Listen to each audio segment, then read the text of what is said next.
Meus irmãos, boa noite. Boa noite, irmãos. Graça e paz, amém? Meus irmãos, eu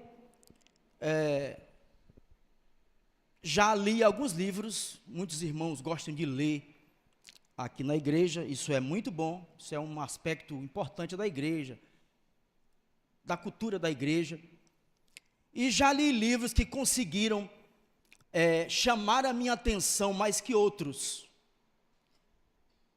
Já li livros que me fizeram suspirar, me fizeram ter medo, me causaram assim um pouco de medo sobre algumas coisas, me fizeram respirar fundo. Já li livros que fizeram com que as minhas convicções fossem um pouco ressignificadas e mudadas, certo? Foram livros que geraram várias emoções em mim, em várias circunstâncias, em várias situações. Especialmente livros bíblicos, livros das Sagradas Escrituras, mas também tem outros, não é? Eu li um livro, quero falar, não é exatamente dele, mas dizer da importância desse livro. Li um livro chamado Jerusalém, um cálice de tontear. É um livro de David Hume, e é um livro que mostra as profecias da Bíblia, muitas profecias da Bíblia a respeito de Judá, a respeito de Jerusalém, especialmente de Israel. Sem dúvidas, por exemplo, o Salmo 122, ele inclusive vai dizer, o salmista pede assim, e ora pela paz de Jerusalém. Então, mais de 800 vezes, Judá está citado nas Escrituras, Jerusalém está citado nas Escrituras. Interessante, isso tem um significado muito importante. Sem dúvida, Judá desempenhará um papel muito importante e fundamental no destino do mundo. As profecias a respeito de Judá, muitas já se cumpriram e outras ainda estão por se cumprir. Todos os fatos que são ligados à história de Israel são fatos marcantes, certo? E Israel obteve vitórias marcantes, vitórias tão extraordinárias, até milagrosas, que Israel conseguiu por um triz, porque a mão de Deus estava naquela ocasião sobre ele.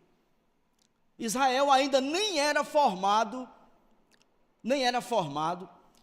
e teve uma coligação de 5 nações que se revoltaram contra e que se aliaram contra Israel, nações que inclusive eram nações mais fortes, muito maiores do que Israel. Nessa coalizão estava o Egito, a Jordânia, o Líbano, o Iraque e ainda a Arábia Saudita com a ajuda do Iêmen. Esses países, eles tinham o propósito de atacar os judeus, de atacar Israel por todos os lados, fazer com que eles recuassem até Tel Aviv, junto ao mar, e de lá eles teriam que deixar a Palestina, corridos da Palestina. O plano dessa coligação era lançar os judeus ao mar, era lançar a nação ao mar. Irmãos, contra todas as expectativas, contra todas as possibilidades, os judeus venceram a maior parte da guerra e se estabeleceram os seus domínios, sendo reconhecido como uma nação no dia 14 de maio de 1948. E a ONU reconheceu a nação de Israel como nação. Esse fato que eu citei para os irmãos, não foi a única vez que Israel foi atacado, que Israel foi encurralado diante de coligações de nações, diante de nações que queriam lhe oprimir e lhe destruir. O texto que eu vou considerar hoje com os irmãos, aqui, esse nosso tempo, ele trata exatamente de uma coligação, de uma coalizão de nações que se levantaram contra os israelitas para pôr um fim neles. Os povos alistados nesse texto, que nós vamos trabalhar aqui com os irmãos, nos faz crer que se tratava de uma organização totalmente orquestrada, totalmente organizada, de maneira que algumas dessas nações atacaram Israel, enquanto outras apoiavam elas. Abra comigo a sua Bíblia, por gentileza, no Salmos 83, por favor. Salmos de número 83. Eu vou ler na NAA. Se for possível projetar o texto, eu serei muito grato. Caso contrário, nós iremos caminhando aqui. Vou ler o texto, irmãos. Ó Deus, não te cales, não te emudeças, nem fiques inativo, ó Deus. Os teus inimigos se alvoroçam, e os que te odeiam levantam a cabeça. Tramam astutamente contra o teu povo e conspiram contra os teus protegidos. Versículo 4. Eles dizem: venham, vamos riscá-lo da lista dos povos, e que ninguém mais se lembre do nome de Israel. Pois tramam de comum acordo e firmam aliança contra ti. São as tendas de Edom e os ismaelitas, Moabe e os agarenos, Gebal, Amon e Amaleque, a Filístia com os habitantes de Tiro. Também a Assíria se alia com eles e se constitui em braço forte aos filhos de Ló. Versículo 9. Faze com eles como fizeste com Midian, como fizeste com Císera e com Jabim, no ribeiro de Quizon. Eles foram destruídos em Endor e se tornaram adubo para a terra. Sejam os seus nobres como Oreb e como Zeeb, e os seus príncipes como Zeba e como Zalmuna, que disseram: vamos nos apoderar das habitações de Deus. Deus meu, faz-os como folhas impelidas por um redemoinho, como a palha que o vento leva, como fogo devora um bosque e as chamas incendeiam os montes. Assim, persegue-os com a tua tempestade e amedronta-os com o teu vendaval. Cobre o rosto deles de vergonha, para que busque o teu nome, Senhor. Sejam envergonhados e confundidos para sempre, que pereçam em completa desgraça. Versículo 18. Então reconhecerão que só tu, cujo nome é Senhor, és o Altíssimo sobre toda a terra. Esse é o último dos salmos de Asaf. Asaf escreveu o Salmo 50 e depois Asaf abre o terceiro livro do Saltério, do Salmo 73 a 83, que é o final, esse que nós estamos lendo. Você vai ver nos Salmos de Asaf, meus irmãos, muita imprecação, orações imprecatórias. O Salmo 83, por exemplo, que nós lemos, é um salmo imprecatório. Outra característica dos Salmos de Asaf é que os Salmos de Asaf são salmos patrióticos. Asaf é um patriota e ele defende a nação de Israel nos seus escritos. Ele tem essa característica. Mas o que é um salmo imprecatório? Não vai ser a nossa mensagem, eu não vou falar sobre os salmos imprecatórios, mas só para você entender bem rapidamente, antes que eu entre diretamente no texto propriamente dito. É um tipo de salmo específico que se caracteriza principalmente por aquele que está orando invocar a justiça de Deus sobre os ímpios. É isso que caracteriza um salmo imprecatório. Sobre os inimigos. A justiça divina, ela é frequentemente pedida a Deus que puna os inimigos. Esses salmos, ele contém orações fervorosas, sabe? Deus intervenha sobre os inimigos do teu povo, intervenha sobre os homens ímpios, sobre aqueles que querem, por exemplo, tocar no teu povo, tocar na tua igreja, tocar nos teus filhos. Esses são salmos que contêm orações imprecatórias assim. Muitas vezes, esses salmos solicitam a destruição e o castigo severo dos adversários. Ao longo da história, duas correntes têm se manifestado a respeito dos salmos imprecatórios. A primeira, elas são duas correntes extremas, vamos dizer assim. A primeira é sobre o uso inapropriado da imprecação. Primeiro, surgiram os que afirmam que a oração imprecatória, esse tipo de oração que foi feita, ela é totalmente apropriada aos malfeitores ímpios, aos homens ímpios. Há uma segunda corrente, para eu finalizar aqui, tá certo? Que vai dizer que os salmos imprecatórios diz respeito estritamente ao Antigo Testamento, certo? Ao Antigo Testamento. São duas correntes. Contudo, você vai ver no Novo Testamento, em muitas ocasiões, várias orações imprecatórias. Inclusive, Jesus, o nosso Senhor, ele ora contra cidades impenitentes, em Mateus 11, em Lucas 10, ele pronuncia literalmente maldições, perceba, contra algumas cidades impenitentes, contra Corazim, Betsaida, Cafarnaum. Ele vai dizer que essas cidades vão ser destruídas porque elas não creram nos milagres de Deus, no que Jesus fez ali.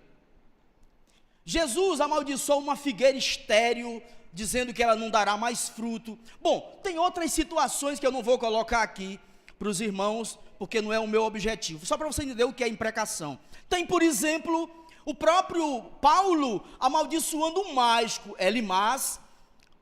Enquanto Paulo pregava o evangelho, ele descaminhava, inclusive um procônsul, está lá no livro de Atos, e o apóstolo Paulo lança para ele uma oração dizendo que ele vai ficar cego, e ele fica cego. Você vai ver o caso de Ananias e Safira, e aí, capítulo 5 de Atos dos Apóstolos. Mas eu não vou entrar nessa questão, só colocando para os irmãos isso. Então assim, o Salmo 83 tem a seguinte estrutura para você entender. Do versículo 1 ao versículo 4, o salmista ele faz um clamor inicial a Deus, para que Deus não permaneça em silêncio, diante da conspiração dos inimigos, do versículo 1 ao 4. Do versículo 5 ao versículo 8, o salmista, ele faz uma descrição é quando você vai no sentido de discreto, né? Ele faz uma descrição, que é no sentido de descrever, não é descrição, a palavra eu coloquei equivocada. Ele faz uma descrição das nações que se levantam contra o povo de Israel. São 10 nações citadas no Salmo. Vamos ver aqui. E dos versículos 9 ao 12, o salmista faz um apelo a Deus para agir sobre os inimigos. E ele traz à sua memória imagens e lembranças lá do passado. Senhor, como o Senhor fez no passado, e aqui você vai ver comigo, faça agora novamente. O Senhor é o mesmo Deus, o Senhor não mudou. E para o final, dos versículos 13 até o 18, o pedido do salmista é para que Deus persiga e envergonhe os inimigos. Persiga, envergonhe os inimigos, levando-os a reconhecer a sua soberania. Aqui tem um parênteses.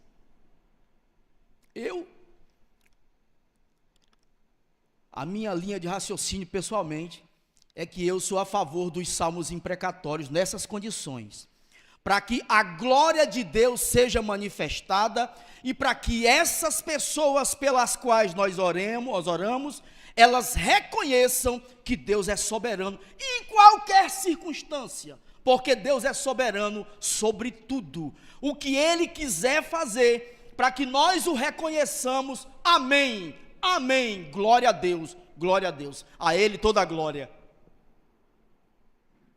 Deus é soberano. Então assim,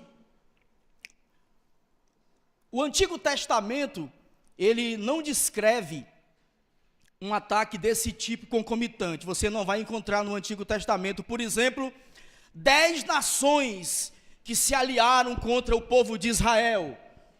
E aí alguns comentaristas, eles dizem que existe um evento muito especial que aconteceu, que vai tratar de pelo menos 3 nações dessas. O episódio da tentativa de invasão surpresa por parte dos amonitas, moabitas, filhos de Ló e edomitas. Está lá nos versículos 6, 8, nós vamos ver, nos dias de Josafá. Então, o evento mais apropriado para tratar desse fato, dessa coalizão de 10 nações aqui, segundo os comentaristas, pode ser 2 Crônicas, capítulo 20, do versículo 1 ao 30. O que é que tem lá, em 2 Crônicas 20, do 1 ao 30? Vai dizer, meus irmãos, vou resumir para os irmãos, que o rei Josafá, ele enfrenta uma grande ameaça militar, certo? E essa ameaça é de várias nações. Essas nações se uniram contra ele, rei de Judá na época. Então, ao saber da invasão, Josafá, ele conclama um jejum, tá certo? Conclama um jejum ao povo, convoca um jejum ao povo de Judá. O povo se reúne lá no templo para orar ao Senhor. Josafá clama audivelmente a Deus, ele ora a Deus, para que Deus se lembre das promessas que foram feitas aos seus pais. Então, Deus, nesse caso, responde através de um profeta chamado de Jaziel. Jaziel diz o seguinte: olha, fiquem tranquilos, vocês irão para a batalha, mas o Senhor vai batalhar por vocês. Não há necessidade de nenhum tipo de desespero. Vocês podem ir para a batalha, o Senhor vai pelejar por Judá. Não precisa vocês lutarem, não precisa vocês lutarem, sim, foi isso que o profeta disse. Por quê? Porque Deus lutará por vocês essa guerra. Então, em vez disso, ele diz, vocês devem ir ao encontro do inimigo e observar que eles mesmos se destruirão. Eles mesmos, por eles mesmos se destruirão. Isso é o que diz 2 Crônicas 20, do 1 ao 30. E aí, quando chegam no campo de batalha, eles encontram os inimigos destruindo uns aos outros. E não há necessidade de combate nenhum. A vitória, então, do povo de Deus é celebrada, e o povo retorna para Jerusalém com alegria, louvando a Deus. E uma observação, eles venceram toda a batalha, cantando ao Senhor louvores, adorando o seu nome. Está lá no texto. Depois disso, a passagem vai terminar e dizer que a paz reinou em Judá após essa vitória e Deus deu descanso ao seu povo. Ok? Então, eu quero que você abra sua Bíblia comigo, deixe sua Bíblia aberta agora no Salmo. E eu quero tratar com os irmãos de alguns fundamentos relacionados, pelo menos 3, relacionados à oração do salmista Asaf. Só quero tratar de 3 fundamentos aqui dentro do nosso texto, tá certo? O primeiro fundamento da esperança do salmista, meus irmãos, é o fato de que Deus não se isenta de agir pelo seu povo. Deus não se exime, Deus não se furta, Ele não se nega, nunca se negou na história e jamais se negará de agir pela vida dos seus. Diga aleluia! Que maravilha saber disso. Isso é confortador. O quadro aqui era bastante perigoso. Era uma ameaça de 10 nações, uma coalizão de 10 nações, uma coligação de 10 nações para atacar o povo de Deus. Os ânimos contra Israel estavam absurdamente exaltados. Olha o versículo 2. Olha o versículo 2 comigo. Os teus inimigos se alvoroçam e os que te odeiam levantam a cabeça. Percebe? Percebe o alvoroço dos inimigos contra o povo de Deus, sim ou não? percebe que eles levantavam a cabeça, e levantar a cabeça aqui, essa expressão levantar a cabeça, é uma expressão de alguém que já venceu, é uma expressão de alguém orgulhoso, de imponência, de poder. O homem de Deus e a mulher de Deus, ele não levanta a cabeça, não é? Diante de Deus. Ele faz o contrário, ele se curva, não é? Diante do Senhor, ele baixa a cabeça, reconhecendo Deus soberano, Deus Senhor. Mas os inimigos não, os inimigos levantavam a cabeça, orgulhosos. Vamos destruir aqui o povo de Israel. Então, o salmista começa dizendo, os teus inimigos, observe a expressão, os teus inimigos. Quer dizer o quê? Inimigo do povo de Deus é inimigo de Deus, dele mesmo. Se você vai no Novo Testamento, e no capítulo 9, quando Deus salva Paulo, anteriormente Saulo, depois Deus muda o nome para Paulo, você vai ver que na visão, quando Jesus apresenta-se a Saulo, ele diz claramente em Atos 9, Saulo, Saulo, por que me persegues? Quem persegue os filhos de Deus, persegue ao próprio Senhor. E ele diz, os teus inimigos se alvoroçam. Os que te odeiam a Deus? Claro, odiava o povo de Deus. Quem odeia o povo de Deus, odeia a Deus. Então os acordos militares, eles foram travados, meus irmãos, a fim de pegar Israel desprevenido. Assim, a fim de pegar Israel totalmente despreparado para se defender. Olha o versículo 3. Tramam astutamente contra o teu povo, Senhor, e conspiram contra os teus protegidos. Que expressão extraordinária. Teus protegidos? Quantos aqui são protegidos do Senhor? Lembrando de uma coisa, eu não estou dizendo necessariamente ou explicitamente que Israel e a igreja de Deus é a mesma coisa. Eu não vou entrar nesse detalhe, mas Israel, Deus tem um plano com Israel, um plano com a igreja do Senhor. Vamos lá. Então o versículo 3 vai dizer, tramam astutamente contra o teu povo e conspiram contra os teus protegidos. E aqui você vai ver na história que não é sempre que as nações se unem, mas quando as nações se unem, alguma coisa muito extraordinária acontece. Quando nações se unem por uma causa, ou coisas boas são organizadas, ou coisas terríveis são organizadas. Talvez um sinal, segundo as Escrituras, do fim dos tempos, mais propriamente dito, seja, de repente, a união das nações por uma causa e tal e tal. Vamos lá. Então, não é sempre, mas essas nações, essas 10 nações, elas tinham um potencial destrutivo contra Israel. Eram 10 nações contra o povo de Deus. Olha o versículo 5, ele diz, o salmista diz, Senhor, eu estou acrescentando ao texto, tá certo, irmão? Mas quem fala com Deus, fala Senhor, não é? Pois tramam de comum acordo e firmam aliança contra ti. Perceba que existia um acordo comum. Eles queriam todos se unirem para destruir a nação de Israel. O objetivo deles era destruir Israel completamente. Olha o versículo 4, volte para o 4. Olha o objetivo deles. Venham, vamos riscá-los da lista dos povos, e que ninguém mais, olha a expressão, irmãos, ninguém mais se lembre do nome de Israel. Não era nem para ver memória, eles queriam tirar até a memória do nome de Israel, do mundo, do mapa. Vamos riscá-los da lista dos povos, e que ninguém mais se lembre do nome de Israel. É diante dessa visão aterrorizante, terrível, de aparente derrota, que o salmista ora. Olha o versículo 1, olha como é que ele ora. Ó Deus, não te cales, não fiques em silêncio, nem paralisado, ó Deus. É claro que o salmista aqui não estava repreendendo o Senhor. É lógico que não.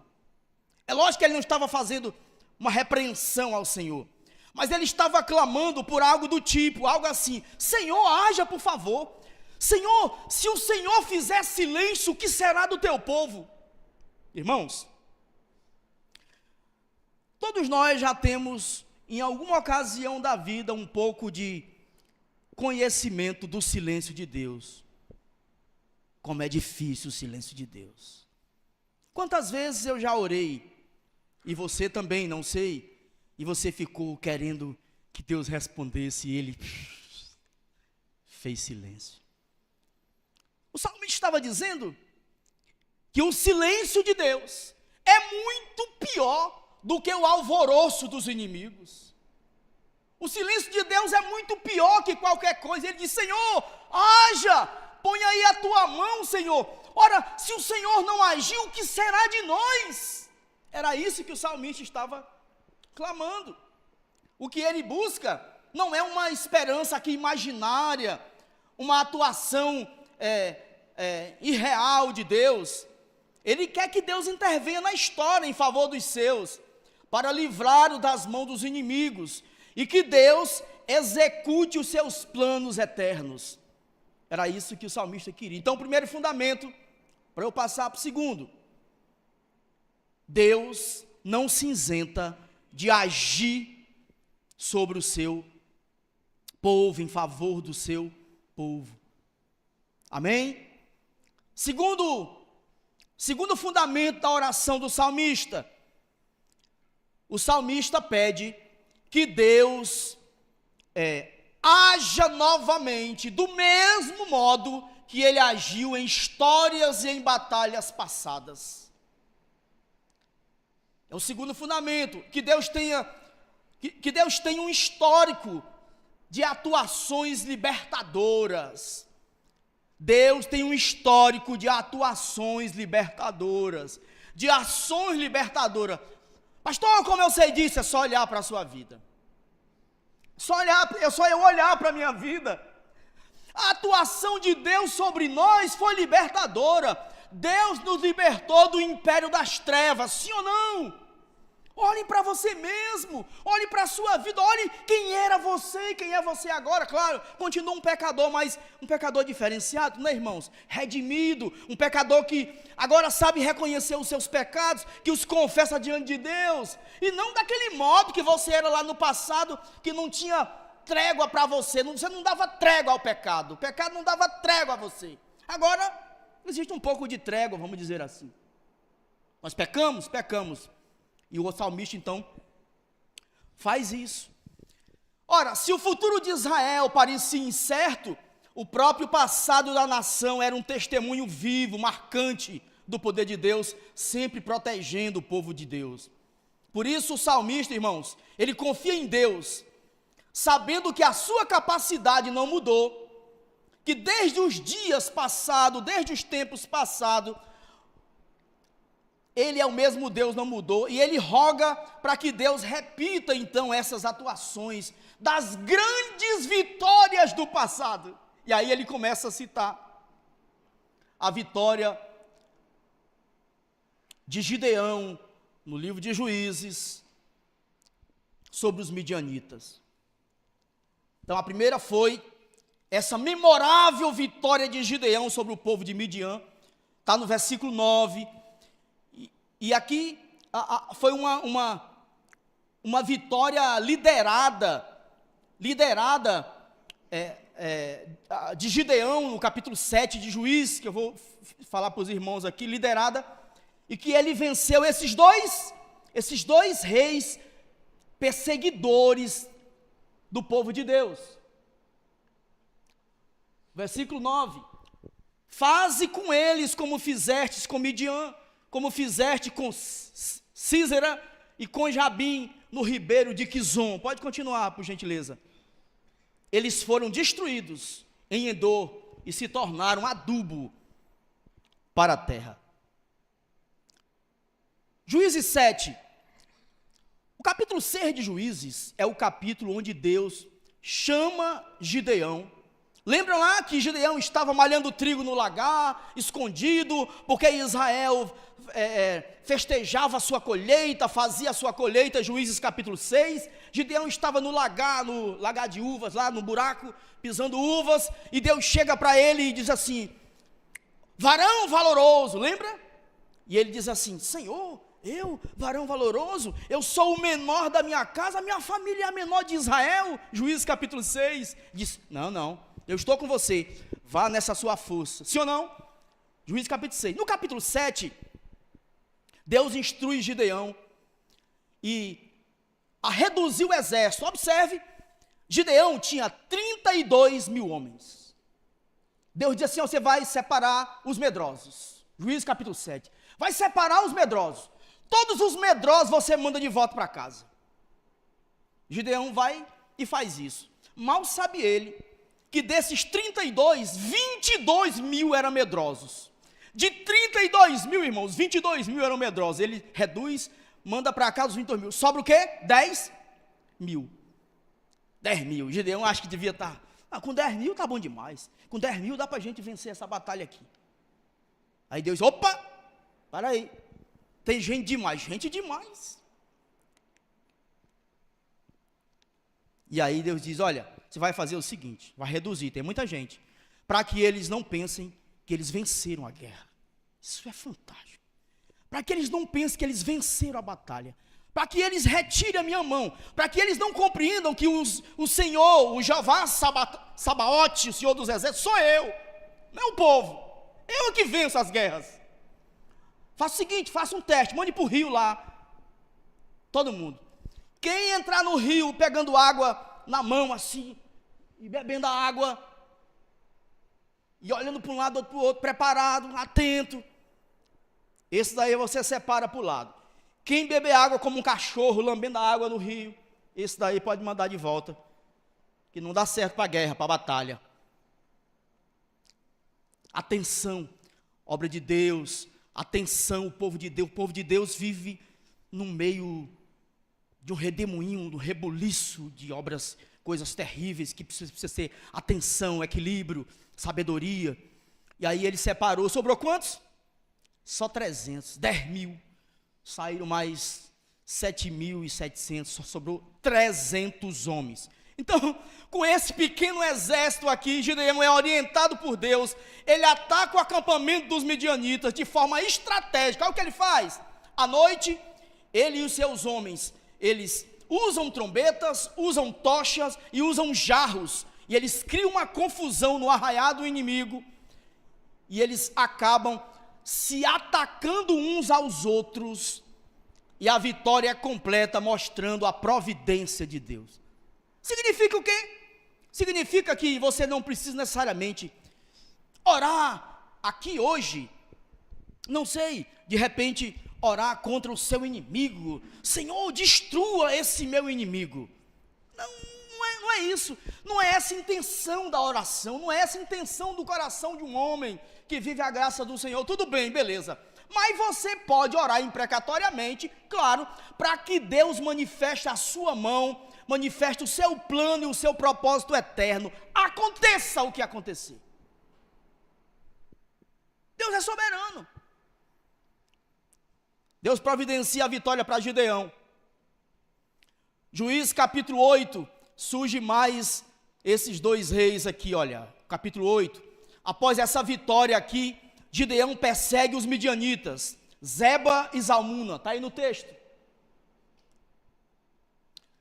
No caminho, ele pede a ajuda de uma cidade chamada de Sucote e Penuel, e essas negam a ajuda. Após a captura dos reis, Gideão volta e pune essas cidades, porque não ajudaram ele na tarefa, na atividade. Sejam seus nobres, versículo 11, como Oreb, como Zeeb, e os seus príncipes, como Zeba e como Zalmuna. Então, aqui, meus irmãos, depois dessa vitória, acontece um episódio que é um pouco mesmo Deus insistindo, cuidado, olhe para mim, faça você não vai vencer, quem vai vencer sou eu. Não é a sua mão, o seu braço forte, mas é o Senhor da guerra que vai vencer por você. Mesmo assim, Gideão, ele resolve, ainda no capítulo 8, pegar os espólios da guerra. E ele pega algumas coisas. Ele pega algumas coisas e faz uma espécie de éfode, né? uma estola que ele usa. Ele usa um tipo de estola sacerdotal, é chamado de éfode, que acaba se tornando futuramente um objeto de idolatria. O povo resolve adorar essa estola, esse éfode.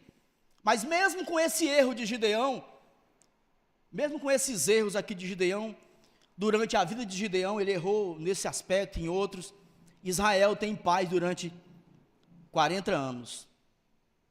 40 anos. A segunda vitória, essa foi a primeira, a segunda vitória se deu por meio do comando de Débora, que é citado aqui em Juízes 4 e 5. Débora, a juíza, luta contra Jabim, que é o rei de Canaã, e contra um general chamado de Sísera. Apesar do livro de Juízes citar essa derrota aqui de Jabim, e a morte de Sísera nas mãos de Jael, uma mulher que era esposa de Heber, no capítulo 83 que eu li, a cidade de Endor é citada aqui no versículo 10. É interessante que essa cidade é citada aqui no versículo 10, onde aconteceu essa batalha. No versículo 12, não obstante, essas duas nações, versículo 12, elas disseram o seguinte, olha o que as duas nações disseram no versículo 12. Vamos nos apoderar das habitações de Deus. Eles gritaram em alto bom som, vamos derrotar tudo isso, vamos acabar com isso, vamos nos apoderar dessas habitações de Deus. Mesmo essas nações dizendo isso, tomemos posse dos apriscos de Deus, ambas foram derrotadas pelo Senhor, está lá no versículo 10, e tornaram-se esterco, versículo 10, para a terra. Provavelmente aqui, meus irmãos, o salmista, ele manteve a sua esperança viva, ao pensar algo como, se o Senhor venceu tais nações no passado, né, com tamanho poder, por que agora seria impotente? Por que agora o Senhor não venceria? Não é? Então, no capítulo 4, acontece exatamente isso. Nesse capítulo 4 de Juízes aqui, você vai ver a ação de Débora e de Baraque. Nesse capítulo, os israelitas, mais uma vez, eles fazem o que é mal aos olhos do Senhor, e como resultado, eles são entregues ao rei Jabim de Canaã, é um rei de Canaã. Esse Jabim era o comandante, e tinha um comandante do exército chamado de Sísera. Sísera, ele era um general, e ele tinha 900 carros de ferro para destruir Israel, está lá no texto Juízes capítulo 4, e ele oprimiu Israel durante 20 anos, o general Sísera. Débora é uma profetisa, é uma juíza em Israel, não é? E ela recebe de Deus essa missão, ela quer libertar o povo. Deus diz, vai libertar o meu povo, você e Baraque, e lhe ordena que reúna um exército de 10.000 homens, e que vá à luta contra Sísera. Baraque concorda em ir, mas ele diz, não, eu só vou se você tomar a frente, dizendo para Débora, e for comigo. Ela concorda que ir junto com o Baraque, mas ela diz o seguinte, ela concorda, mas profetiza que a honra da vitória não será dele, mas sim de uma mulher. É a mulher que futuramente aqui no texto vai cravar uma estaca na têmpora de Sísera, esse comandante do exército. Você vai ver isso no texto. Baraque enfrenta o exército de Sísera, Deus causa uma confusão entre tropas inimigas, permitindo que Israel vença. Sísera foge e encontra refúgio na tenda de Jael, esposa de Heber. Quando Sísera dorme, o general aqui, Jael, a mulher de Heber, ela pega uma estaca e o mata, cumprindo a profecia de Débora. Certo? No capítulo 5, tem o cântico de Débora, e Débora canta alegremente porque o povo de Deus venceu. É o cântico da vitória, é entoado por Débora e por Baraque. Ela celebra, entoando ao Senhor, alegre, cantando ao Senhor, ela celebra a derrota de Císara e a libertação de Israel. Eles exaltam a grandeza de Deus e a cooperação das tribos que lutaram. E o cântico também critica as tribos que não ajudaram Israel na luta, certo? Débora, ela relembra que Deus é poderoso, ela relembra de forma, cantando que Deus é maravilhosamente grande, terrivelmente grande. Ele é tão maravilhoso que ele trouxe chuva que inundou. Aqui no texto tem um rio chamado Quizon, e esse rio foi inundado, e os carros de Císara, que eram 900 carros, não conseguiram atravessar para derrotar o povo de Deus. Deus mandou chuva para que o rio Quizon fosse inundado completamente, e Císara se impediu de que Císara atravessasse para lutar contra Israel com seus 900 carros. E aí acontece, e o cântico termina com o desejo de que os inimigos de Deus, eles pereçam, enquanto aqueles que amam a Deus, eles brilhem como o sol. Brilhem como o sol. Após essa vitória, o capítulo ainda diz, irmãos, que teve mais 40 anos de descanso o povo de Israel. Então, o segundo fundamento foi esse. Deus tem um histórico de atuações libertadoras. Viram? Por fim, tem um terceiro fundamento da oração do salmista. O terceiro fundamento da esperança do salmista é que Deus é soberano sobre todas as nações. Deus é maravilhoso. Então, no último trecho do Salmo, Asaf pensa em Deus no versículo 18. Vai para o versículo 18, olha o que Asaf diz. Eu vou voltar, tá certo? 18 eu vou voltar para a gente caminhar aqui. Então, reconhecerão que só tu, cujo nome é Senhor, és o Altíssimo sobre toda a terra. A oração do salmista, meus irmãos, era para que os inimigos, ao serem derrotados, reconhecessem que Deus é grande, que Deus é soberano sobre todas as coisas. A palavra soberano aí é El Elyon, o Deus Todo-Poderoso, é uma linguagem do Antigo Testamento, para transmitir a noção de que Deus é todo-poderoso, governa as nações e governa todas as forças do universo. E aqui não é diferente. O salmista, ele clama por uma intervenção que só esse sentido de Deus soberano só faz sentido à luz desse conhecimento da soberania de Deus. O versículo 13, olha o que diz o versículo 13.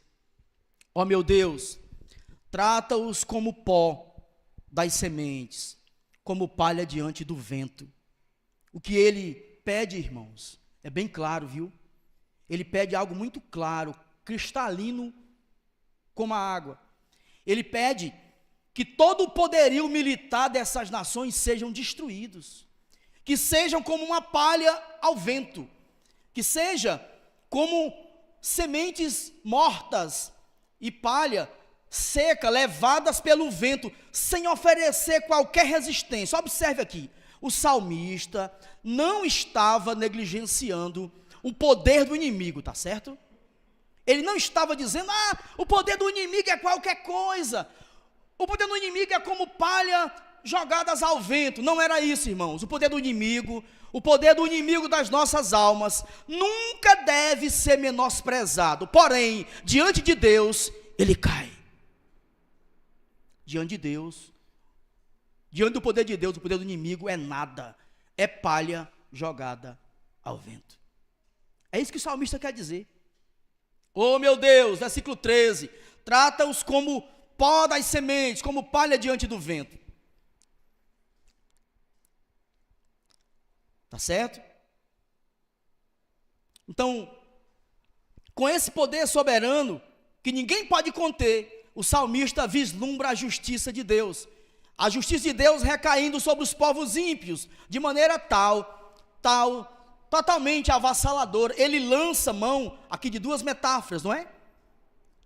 Para representar aqui o que ele está dizendo. Um incêndio, versículo 14 e 15, e uma tempestade. Olha para o versículo 14. 14. Como fogo devora um bosque, e as chamas incendeiam os montes. O 15. Assim persegue-os com a tua tempestade, e amedronta-os com o teu vendaval. Ele usa essas duas metáforas, essas duas figuras aqui.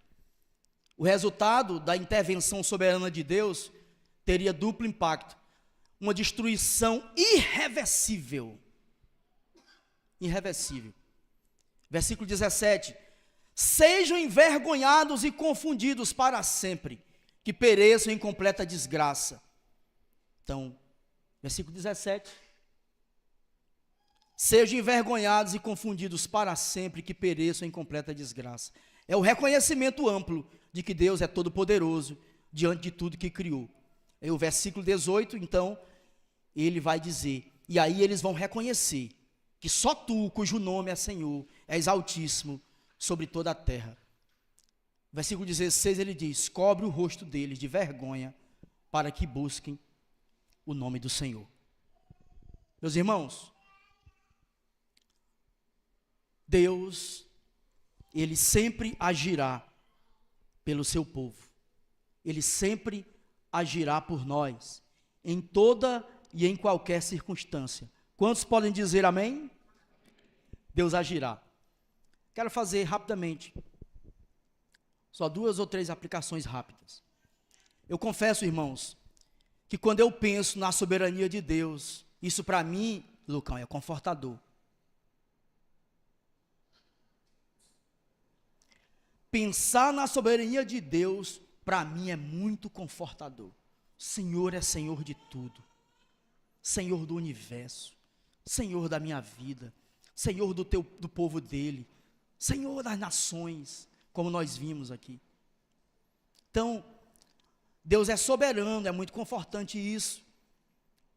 Por 2 motivos. O primeiro motivo é que diante dos problemas que crescem no mundo, diante dos problemas que crescem no mundo, ou cresce na sua vida, ou cresce e se soma na nossa vida, nós percebemos que em nenhuma circunstância Deus está limitado, em nenhuma circunstância Deus está com as suas mãos atadas, em nenhuma circunstância Deus parou de olhar para nós, para mim, para você, para o seu povo, para a sua igreja. Está aqui a história dizendo.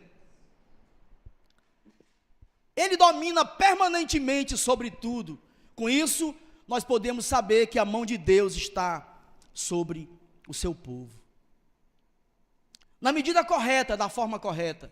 Às vezes nós oramos e Deus silencia, é porque Ele é soberano. Ele sabe que naquela hora nem pode nos responder. Não dá certo Ele responder naquela hora. Não dá certo. Nós vamos passar os pés pelas mãos. Ele faz silêncio. Aguarde, vai chegar a hora. E não é a sua hora, é a minha hora, a hora certa. Eu sou Senhor sobre a sua vida. Eu não te criei. É isso. O segundo motivo que me alegra é que o povo de Deus sempre esteve em batalha, meus irmãos. Nós vimos aqui. Mas as batalhas do povo de Deus, nas batalhas do povo de Deus, desde o Egito até hoje, Deus sempre estava com seu povo, em toda e em qualquer circunstância.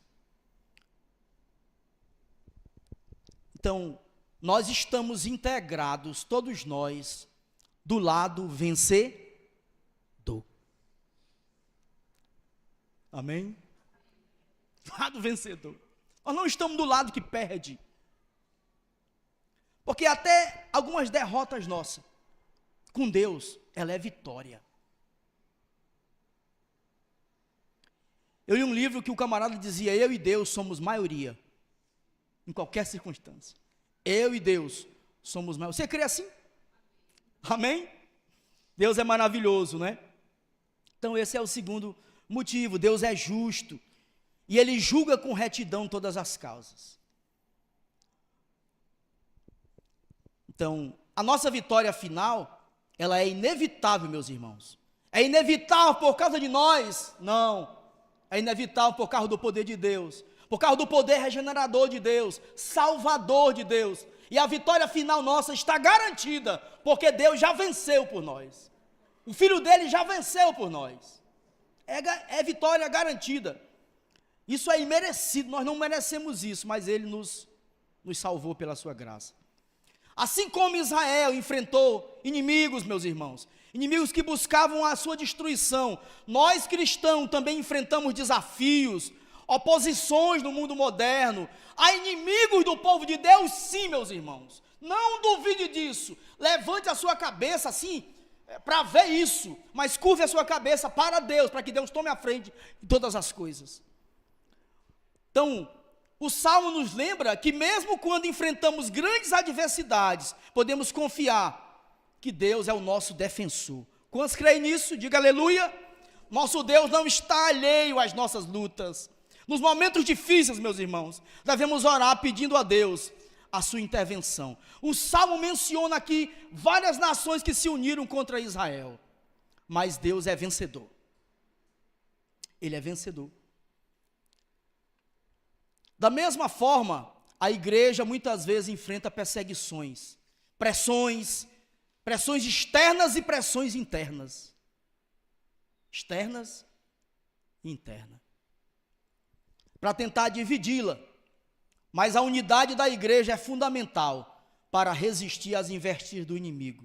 Diante de perseguições, ataques espirituais, ataque ao corpo de Cristo, nós devemos sempre nos unir, dizendo: nós somos filhos de Deus, vamos dar as nossas mãos e vamos vencer juntos as batalhas que nos sobrevierem. É assim que Deus olha para nós. Então o salmista pede que Deus julgue os inimigos do seu povo.